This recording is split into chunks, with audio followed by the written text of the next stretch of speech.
आखिर क्या है मंडी में हुए सिया हत्याकांड का असली सच। अब आरोपी की मां ने किया बड़ा खुलासा, मामले में नया मोड़ आया। मां बोली सब बातें झूठी चल रही हैं, असल में क्या हुआ वो बात ही कुछ और है। बताया जिस दिन कांड हुआ था उस दिन घर में आखिर क्या हुआ, विकास की हालत कैसी थी और किस रूप में वो घर से निकला था।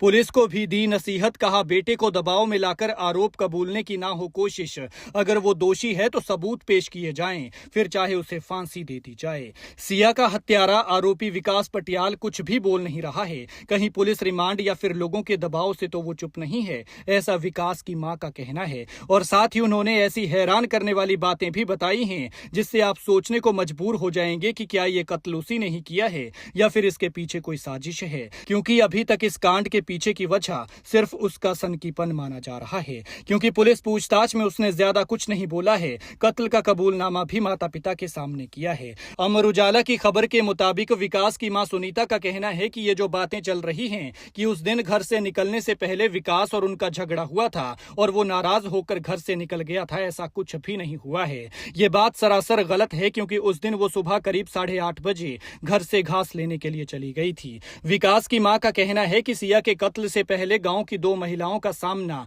विकास से हुआ था, लेकिन वो उनके सामने से सिर झुकाकर निकल गया। अगर उसका इरादा किसी की भी हत्या करना होता या सनकीपन में वो हत्या करता तो वो उस समय भी कुछ कर सकता था। विकास की मां ने पुलिस की कार्रवाई पर सवाल उठाते हुए कहा कि अगर उनके बेटे ने इतनी बड़ी वारदात की है तो पुलिस को उसके खून से सने कपड़े, हुड और दराट जैसे सबूत स्पष्ट रूप से सामने लाने चाहिए। उन्होंने आशंका जताई है कि कहीं पुलिस रिमांड या लोगों के दबाव में आकर उनका बेटा चुप्पी तो नहीं साधे हुए हैं। विकास को लेकर उसकी मां कहती है कि विकास का पहले किसी से झगड़ा, रंजिश या आपराधिक रिकॉर्ड नहीं रहा है और वो स्वभाव से कम बोलने वाला है। सुनीता ने कहा कि उनका परिवार पीड़ित पक्ष के साथ है और न्याय होना चाहिए, लेकिन जो हो वो सबूत और तथ्यों के आधार पर हो। गोपालपुर में जहां पर सिया का मर्डर हुआ, वहीं कुछ दूरी पर बाबा प्रेमनाथ कुटिया के पास रहने वाले एक शख्स ने बताया कि विकास पटियाल 1.5 साल से कुटिया की ओर नहीं आता था। वो कभी कभार गोपालपुर की ओर जाता था और तो और वो किसी से बातचीत भी नहीं करता था।